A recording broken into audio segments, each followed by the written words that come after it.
ગુજરાત વિધાનસભા અધ્યક્ષ શ્રી શંકરભાઈ ચૌધરીએ આજે વિધાનસભાના સદસ્ય નિવાસ ખાતે સ્વચ્છતા અભિયાન શરૂ કર્યું। આ અભિયાનમાં તેમને ધારાસભ્યો સાથે મળીને સદસ્ય નિવાસમાં ઝાડુ મારી સફાઈ કરી હતી।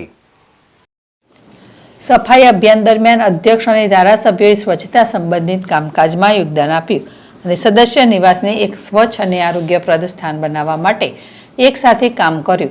સફાઈ અભિયાનના સમાપન પછી અધ્યક્ષ અને ધારાસભ્યોએ મહિલાઓની સફાઈ કર્મીઓ સાથે બેઠક કરી, જેમાં તેમને સન્માન આપતા સંવાદ અને નાસ્તો સાથે કર્યો હતો। આ દ્રષ્ટિએ સદસ્યોએ મહિલા કર્મીઓની મહેનત અને તેમને શ્રેષ્ઠતમ પરિશ્રમ માટે વખાણ કર્યા અને તેમને આ કાર્ય માટે પ્રેરણા આપી। આ પ્રકારના અવસર પર સ્વચ્છતા અભિયાનનો આરંભ એ લોકોને સ્વચ્છતા પ્રત્યે વધુ પ્રતિબદ્ધ કરવા માટે એક મહત્વપૂર્ણ પગલું ગણાય છે અને આથી સમાજમાં સકારાત્મક પરિવર્તન લાવવાનો પ્રયાસ કરવામાં આવી રહ્યો છે।